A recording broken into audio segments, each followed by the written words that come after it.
Buenas tardes. Mi equipo y yo, Luis Daniel Romero Almaraz y Samara Martínez Zapata, te vamos a hablar sobre la Haemophilus influenzae.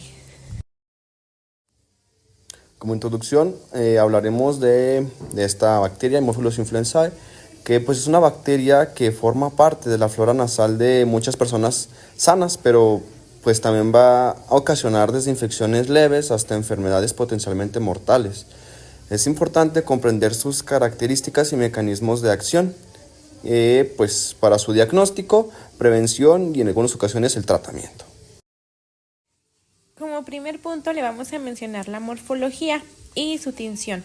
En forma y tamaño se presenta como un cocobacilo. Esto quiere decir que es un bacilo muy corto con extremos redondeados. Mide entre 1 y 1.5 micras. Esto la convierte en uno de los bacilos más pequeños que se pueden observar en el microscopio. Esta es gram negativa, lo que significa que su pared celular tiene una capa delgada de peptidoglicanos y una membrana externa rica en lipoposacáridos. Al teñirse de rosa o rojo, destaca frente a las bacterias gram positivas. Esto facilita su identificación inicial. Como segundo punto es la estructura y su cápsula. Su pared celular, al igual que otras gram negativas, combina peptidoglicanos finos con LPS, que los LPS son los lipoposacáridos. Esto en la membrana externa. El LPS actúa como una endotoxina que provoca una fuerte respuesta inflamatoria en el huésped. En su cápsula de polisacáridos está presente únicamente en las cepas más virulentas. Esta protege también a la bacteria de la fagocitosis y favorece la invasión, y su composición define a los serotipos de la A a la F. Y bueno, dentro de estos serotipos, el serotipo B es históricamente el más relacionado con la meningitis y la epiglotitis infantil. Identificación en el laboratorio. En la morfología microscópica podemos observar que son cocobacilos gram negativos pequeños y estos no forman esporas. En requisitos de crecimiento requiere un factor X, hematina, y factor V, NDA, y este crece solo en agar chocolate. Y en agar sangre pues no se da su crecimiento común, a menos que ocurra el fenómeno de satélite. Algunas especies requieren una atmósfera con dióxido de carbono. En pruebas bioquímicas, catalasa y oxidasa dan un resultado positivo. Indol, ureasa y ornitirina, dependiendo del biotipo. Esto sirve para diferenciar las cepas. Y no fermentan carbohidratos de forma uniforme. Estos se usan fermentaciones específicas para distinguir las especies. Y en la reacción anticuerpos para subtipificación, las cepas encapsuladas se dividen en 6 serotipos, que vienen desde la A hasta la F, según la composición del polisacárido de la cápsula. Y en el serotipo B, este es el más virulento y clínicamente importante. Antes de las vacunas, estos causaban meningitis en niños. Después tenemos la subtipificación, esto en un punto más específico. Primero tenemos la presencia o ausencia de la cápsula.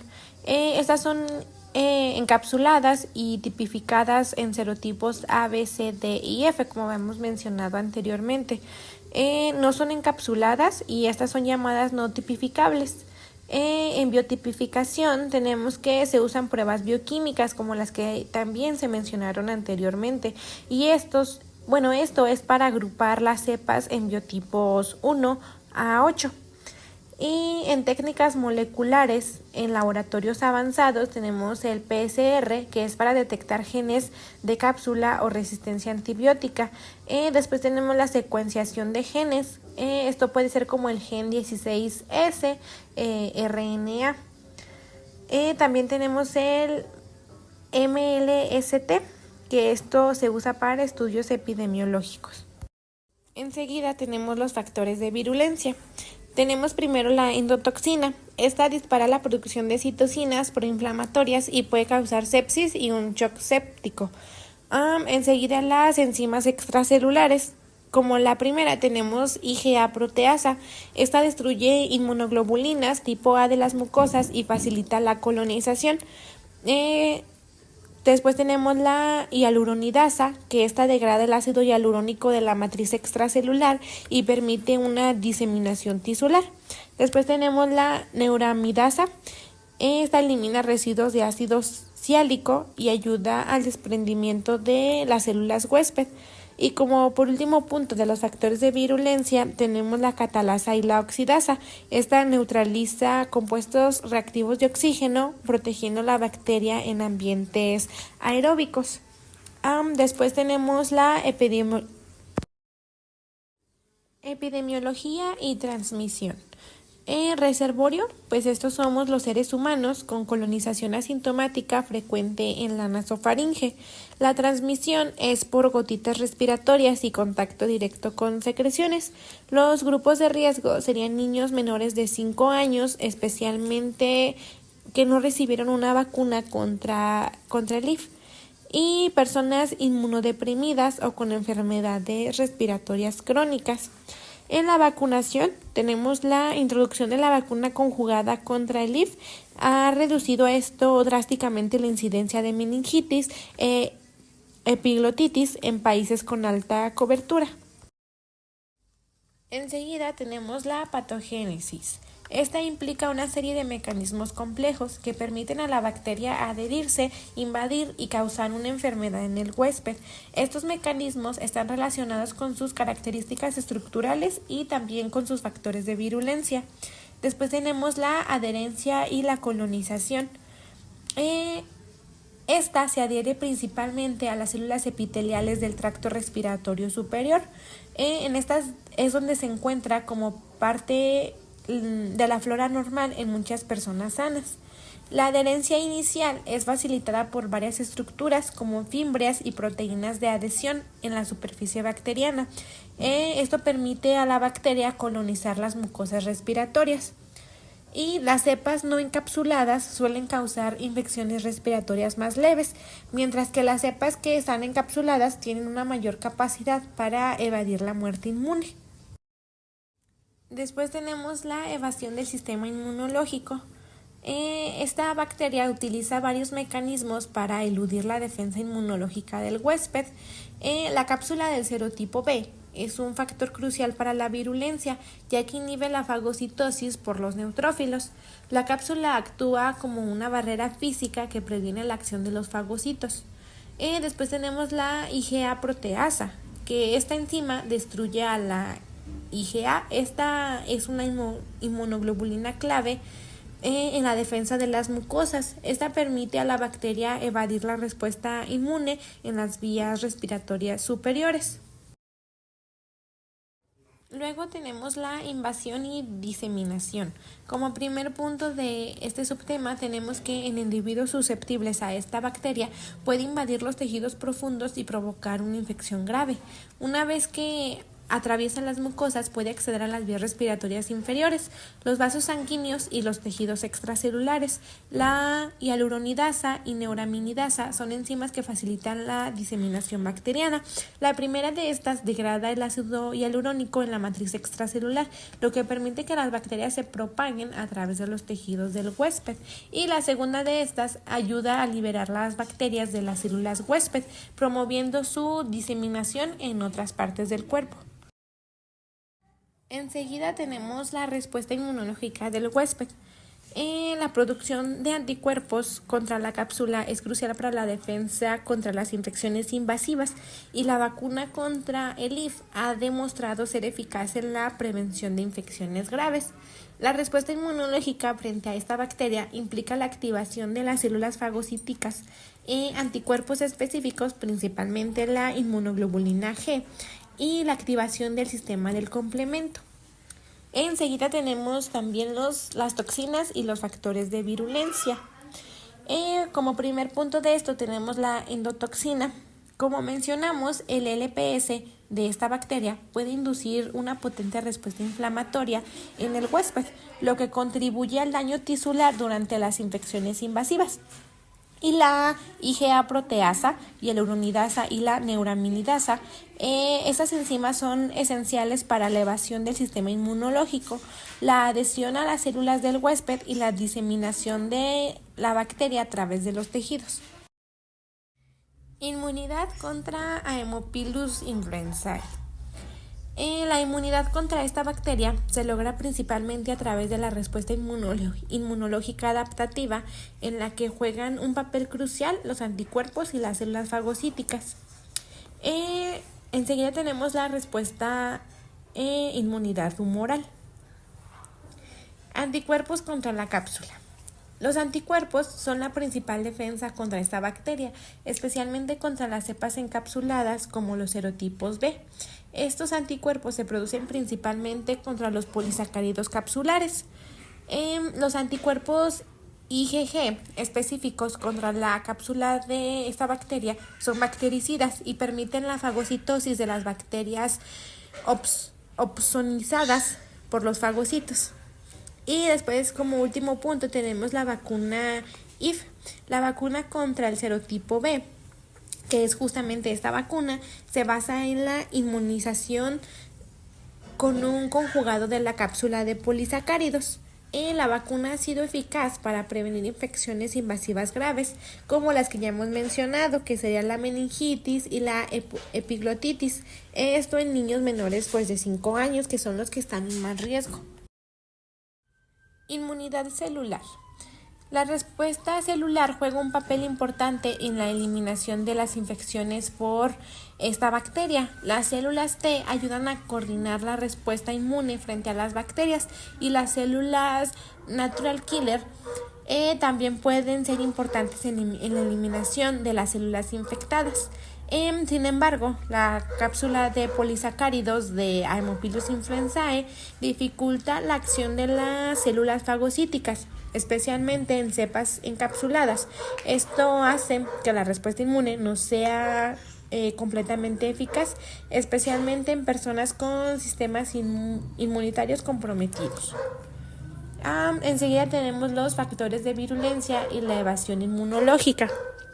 Como se mencionó anteriormente, la Haemophilus influenzae utiliza varias estrategias para evadir el sistema inmunológico, como la producción de IgA proteasa, la cápsula que previene la fagocitosis y la liberación de LPS, lo que puede inducir una inflamación excesiva, esto agrava el daño tisular. Manifestaciones clínicas de Haemophilus influenzae. Esta puede causar una amplia variedad de infecciones, tanto respiratorias como invasivas.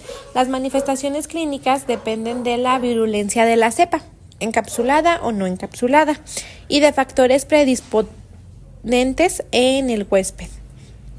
Las infecciones respiratorias superiores. Esta bacteria es una causante común de enfermedades respiratorias en adultos y niños. Puede ser la otitis media, una infección en el oído medio, común en niños pequeños, la cual provoca dolor de oído y fiebre. La sinusitis, que es una infección en los senos paranasales que puede causar dolor facial, congestión nasal y fiebre. Y la faringitis, que es una infección en la garganta que se presenta con dolor, fiebre y malestar general. Después tenemos las infecciones respiratorias bajas, que la más común o la más famosa viene siendo la neumonía. Esta bacteria es un patógeno frecuente en pacientes con enfermedades respiratorias crónicas, como la fibrosis quística o la enfermedad pulmonar obstructiva crónica, que es el EPOC. Los síntomas de esta enfermedad incluyen tos, dificultad para respirar, fiebre y expectoración en esputo purulento. Infecciones invasivas. Las cepas encapsuladas de Haemophilus influenzae son más propensas a causar infecciones graves. De estas tenemos como ejemplo la meningitis. Esta es principalmente causada por el serotipo B. La meningitis es una infección rara pero grave que afecta a las membranas que cubren el cerebro y la médula espinal. Los síntomas incluyen fiebre, dolor de cabeza, rigidez en el cuello y vómitos. Después tenemos la epiglotitis. que es una infección del cartílago que cubre la tráquea, lo que puede causar una dificultad para respirar grave, un dolor de garganta, fiebre y sibilancias. Esta es especialmente común en niños pequeños que no fueron vacunados. Y la bacteremia, esta es una presencia de bacterias en el torrente sanguíneo que puede causar fiebre, hipotensión y shock séptico. Infecciones en pacientes con comorbilidades.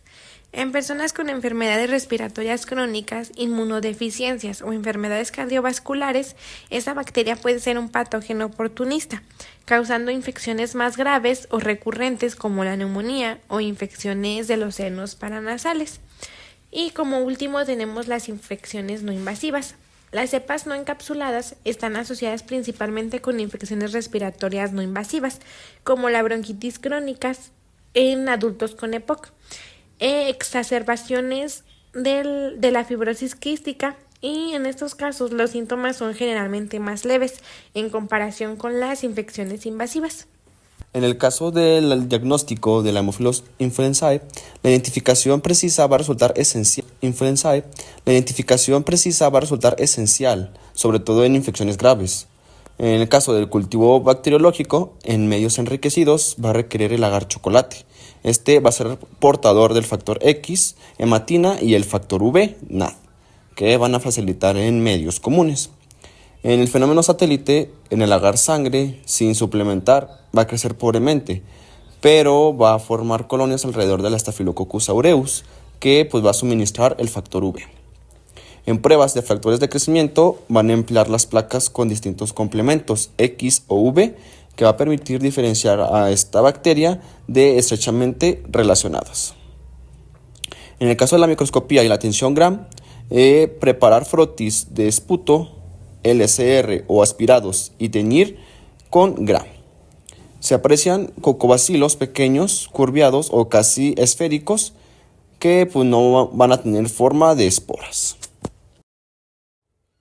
En el caso de las pruebas bioquímicas, va a salir que la oxidasa va a ser positiva, la ureasa va a ser negativa. Además, biotipos del 1 hasta el 8 se distinguen según el indol, ornitidina y descarboxilasa y otras pruebas de fermentación de carbohidratos. En el caso de ensayos serológicos y moleculares, la hemaglutinación y aglutinación en látex nos va a permitir reconocer serotipos escapulados de la A hasta la F. Y el PCR va a ser útil para detectar rápidamente genes específicos de la Haemophilus influenzae, que va a ser útil si el cultivo es lento o negativo.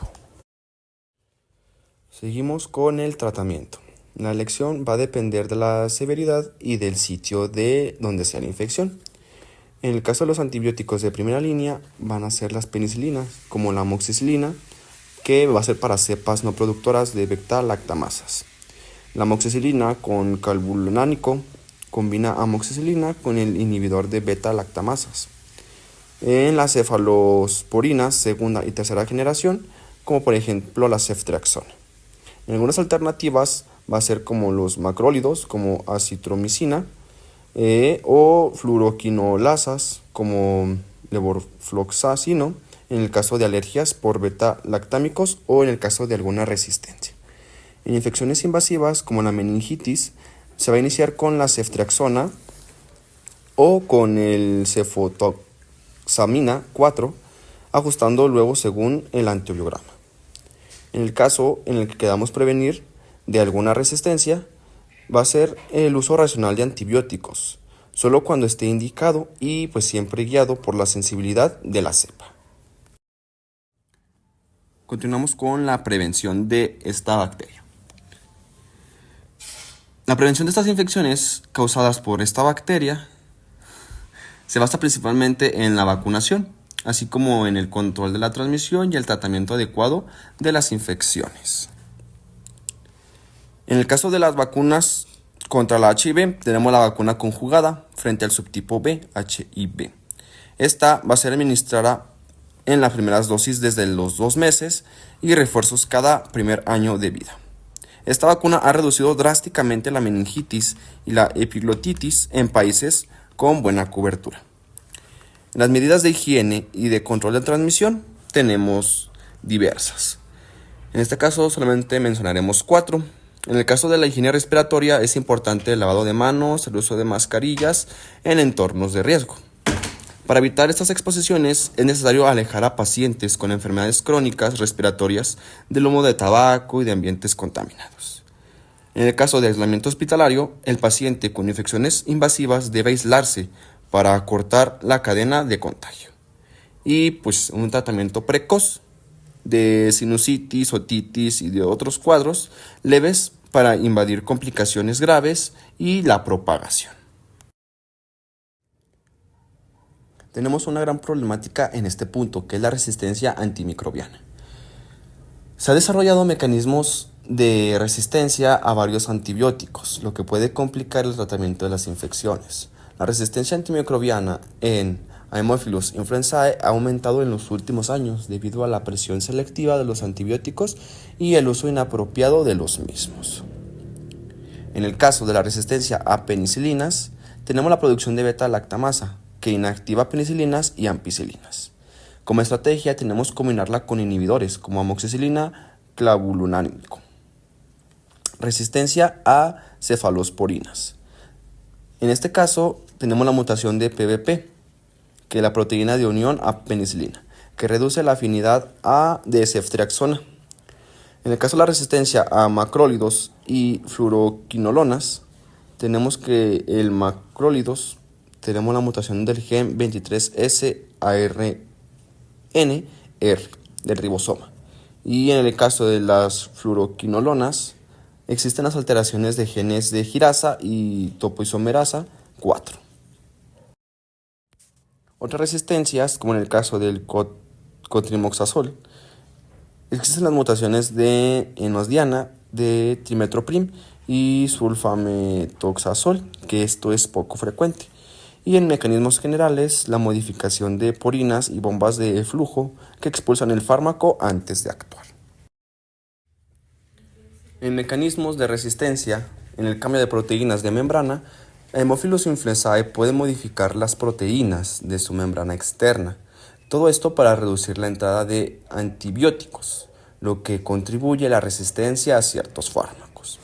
Los bomberos de flujo, que en algunas cepas de esta bacteria pueden expresar bombas de flujo que expulsan el antibiótico fuera de la célula antes de que pueda hacer efecto. Los mecanismos de evasión de la resistencia, las cepas resistentes pueden tener alta afinidad por los factores de crecimiento necesarios, todo esto para su supervivencia, lo que les permite prosperar e incluso en presencia de antibióticos. Además, las células no encapsuladas tienden a ser más virulentas y resistentes a tratamientos antibióticos, comparadas con las cepas encapsuladas, debido a su capacidad para adherirse más fácilmente a las superficies y evadir la respuesta inmune del huésped. Continuamos con la siguiente bacteria, que es la Haemophilus ducreyi. Esta bacteria es responsable del chancroide. Vamos a repasar desde su forma y detección en el laboratorio hasta su tratamiento, prevención y mecanismos de resistencia. La Haemophilus ducreyi es una bacteria gram negativa que tiene una morfología de bacilo corto o cocobacilo. Se caracteriza por una forma pleomórfica, lo que significa que puede variar en su apariencia bajo el microscopio. En el caso del frotis de exudados de lesiones, los bacilos pueden observarse en parejas o en formaciones en línea en configuraciones como conocidas como en raqueta.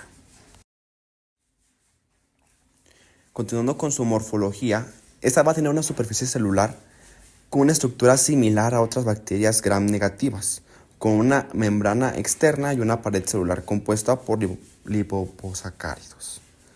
Como ya lo mencioné, su tinción gram va a ser gram negativo.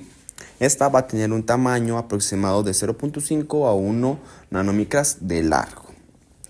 En el caso de las características para su identificación y su tipificación, esta identificación de la Haemophilus ducreyi se va a realizar a través de varios métodos microbiológicos, como va a ser el cultivo, pruebas bioquímicas, pruebas de aglutinación y pruebas de sensibilidad a antibióticos. En el caso del cultivo, va a crecer en medios enriquecidos con sangre, como el agar chocolate, esto a una temperatura de 35 a 37 grados centígrados.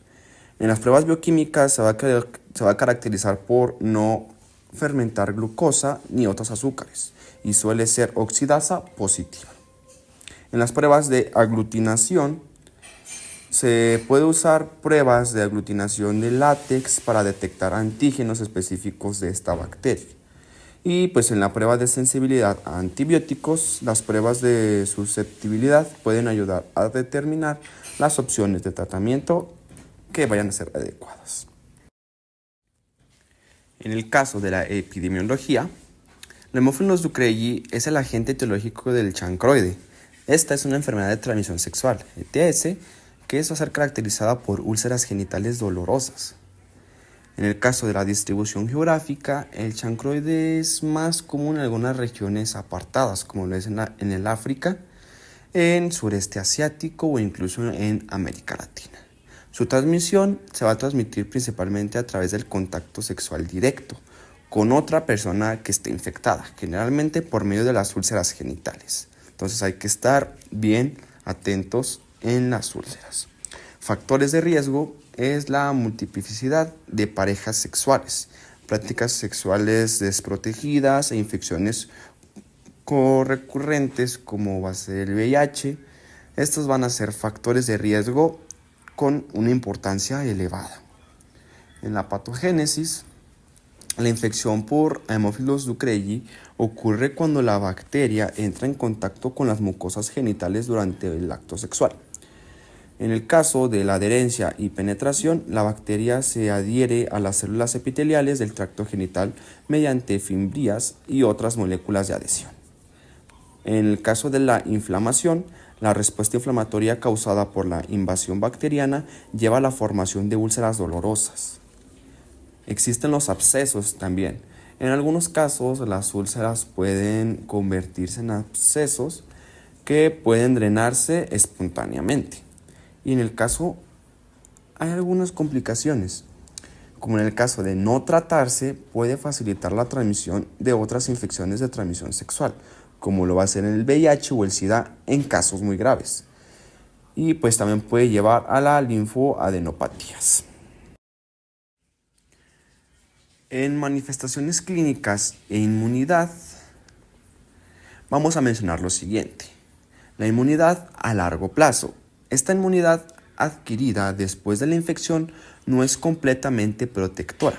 Las personas pueden ser susceptibles a infecciones repetidas debido a la falta de inmunidad durable. En esta respuesta inmune, la bacteria puede evadir parcialmente la respuesta inmune a través de una capacidad para alterar las fimbrias y modificar su membrana externa. En algunas de las manifestaciones clínicas, el chancroide, que es la principal manifestación, es la aparición de úlceras genitales dolorosas, con bordes irregulares y bases no elevadas.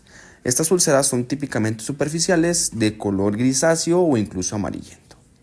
En el caso de la linfoadenopatía inguinal, aquí se ven involucrados los ganglios linfáticos, que pueden estar cercanos a la lesión. Pueden inflamarse y convertirse en abscesos dolorosos. Y como ya lo mencioné, existe el dolor y la secretación. En algunas ocasiones las úlceras pueden drenarse espontáneamente, lo que van a causar dolor y secreción. Para poder diagnosticar lo anteriormente mencionado, se emplea lo que es el cultivo. Son los medios de cultivo, como el Haemophilus ducreyi, crece en medios como el agar chocolate, en un rango de temperatura de 35 a 37 grados centígrados, con requisitos de dióxido de carbono.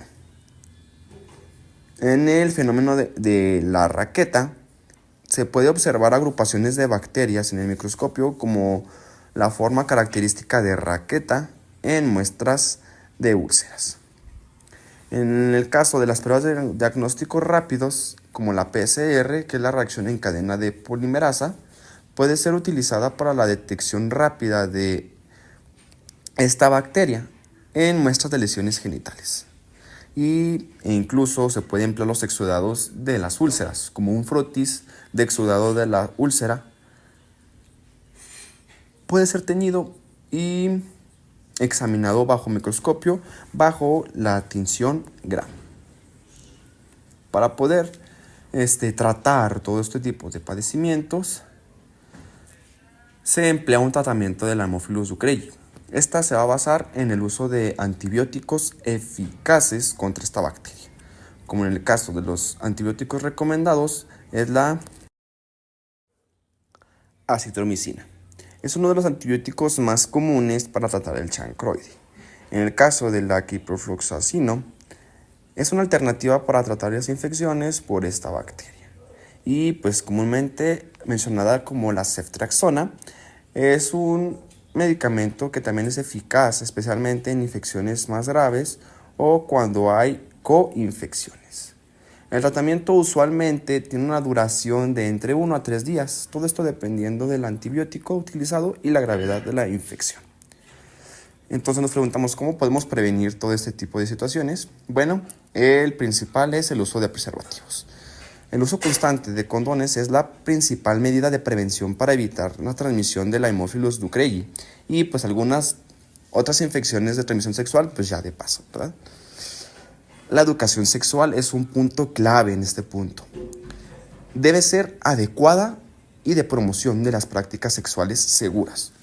Todo esto para poder reducir la prevalencia del chancroide. El tratamiento precoz. El diagnóstico temprano y el tratamiento de las infecciones en individuos infectados es crucial para poder así evitar la propagación de la enfermedad. Un dato de suma importancia va a ser el control de parejas sexuales. Todo esto porque el tratamiento de las parejas sexuales de personas infectadas también es fundamental para prevenir la reinfección y la diseminación del chancroide. Y como mencionamos en la bacteria pasada, existe un punto negativo en todo esto, que es la resistencia antimicrobiana. Aunque esta resistencia a la Haemophilus ducreyi no es tan común como en otras bacterias, algunos estudios han demostrado una resistencia a ciertos antibióticos, especialmente en zonas donde el uso antibiótico es alto y pues no tan moderado, ¿verdad?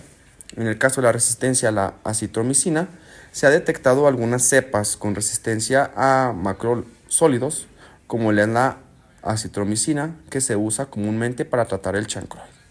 Y también existe alguna resistencia a otras clases de antibióticos, como en el desarrollo de las resistencias a las fluoroquinolinas o tetraciclinas. Esto ha sido reportado en algunas regiones, lo que puede complicar el tratamiento de infecciones persistentes o recurrentes. Y finalmente, para cerrar esta presentación, la Haemophilus ducreyi va a destacar por su morfología pleomórfica, su capacidad de evadir al huésped y las úlceras dolorosas que ésta provoca. Su control pasa por un diagnóstico de laboratorio preciso, un tratamiento antibiótico adecuado y estrategias de prevención centradas en la educación y el uso de preservativos. Muchas gracias por su atención.